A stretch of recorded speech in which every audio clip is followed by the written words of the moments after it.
मैं समय हूं और आज महाभारत की अमर कथा सुनाने जा रहा हूं।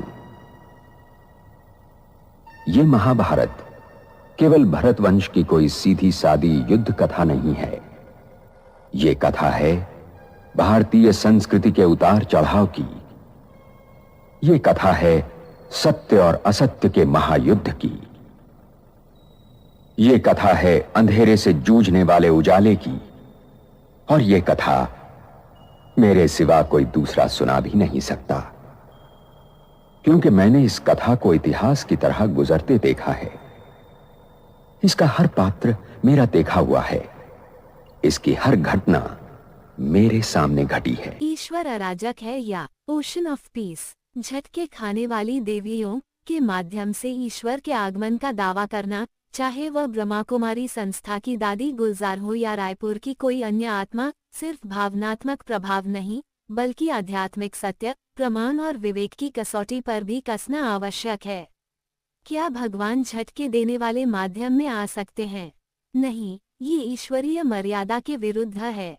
ईश्वर, जो परम शांति, परम ज्ञान और परम आत्मनियंत्रण का स्वरूप है, वह किसी माध्यम में प्रवेश करके झटके देकर क्यों व्यक्त होगा?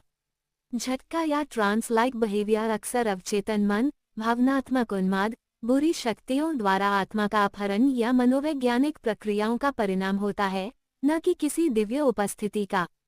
शिव का स्वरूप शांत, सहज, गूढ़ और ज्ञानमय होता है, न कि आवेगपूर्ण या भावनात्मक झटकों से भरा हुआ। तो क्या दादी गुलजार में बाबा बोलते थे? ब्रह्मा कुमारी संस्था का दावा रहा कि 1969 के बाद शिव बाबा ने दादी गुलजार को अव्यक्त वाणी के लिए माध्यम बनाया। लेकिन अगर हम सच्चे विवेक और तटस्थ नज़र से देखें तो गुलजार दादी का व्यवहार उस दौरान पूर्ण नियंत्रण और गरिमा से भरा होता था। कोई बड़े झटके, कोई नाटकीयता नहीं। उनके माध्यम से जो वाणी निकली वह गूढ़, गहन और सुसंगत ज्ञानयुक्त थी, जो वर्षों तक लिखित रूप में एकत्रित है। वह वाणी नाटक जैसी नहीं थी, उसमें आत्माओं को सुधारने, समझाने और साक्षी बनने की प्रेरणा थी। लेकिन जहाँ वाणी होती है वहाँ उनके मैसेंजर होते हैं, स्वयं ईश्वर नहीं। ईश्वर तो पुनर्तः निराकार है, सदा शांत। गुलजार दादी का उदाहरण झटका खाने की श्रेणी में नहीं आता। वह शांत, स्थिर माध्यम रही। मंद मंद झटके उन्हें भी आते थे, पर यह मामला कभी पेचीदा नहीं बना, क्योंकि कहा गया कि वे ब्रह्मा के सूक्ष्म भार को लेकर आते थे उसमें। हालांकि वह भी अतिरेक था, किंतु उनके व्यवहार में शालीनता थी। रायपुर की देवी द्वारा किया गया नाटक। यदि कोई देवी और खुद को भगवान का माध्यम बताकर झटके खा रही है और दावा कर रही है कि भगवान मेरे में प्रवेश कर रहे हैं, तो ये स्पष्ट रूप से आध्यात्मिक धोखा और लोगों की भावनाओं से खिलवाड़ है। ऐसी क्रियाएं अव्यवस्थित मानसिक स्थिति या फिर प्रसिद्धि प्रभाव प्राप्त करने की कोशिश हो सकती है। सच्चा आध्यात्मिक अनुभव मौन और परिवर्तन में प्रकट होता है, न कि मंचीय अभिनय में। मतलब ईश्वर झटकों में नहीं, साक्षी भाव में आता है।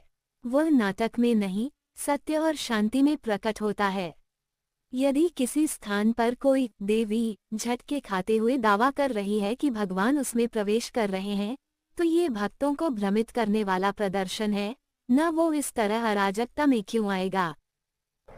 मैं ही दुर्योधन हूं, मैं ही अर्जुन और मैं ही कुरुक्षेत्र। क्योंकि महाभारत बनते बिगड़ते रिश्तों और रिश्तों के आधार और जीवन सागर को मथकर जीवन के तत्व और सत्य का अमृत काढ़ने की कहानी भी है। और ये लड़ाई हर युग को अपने अपने कुरुक्षेत्र में लड़नी पड़ती है, क्योंकि हर युग के सत्य को वर्तमान असत्य से जूझना पड़ता है। और जब तक मैं हूं, यह महायुद्ध चलता रहेगा और मेरा कोई अंत नहीं। मैं अनंत हूं। इसीलिए यह आवश्यक है कि हर वर्तमान इस कहानी को सुने और गुने, ताकि वो भविष्य के लिए तैयार हो सके।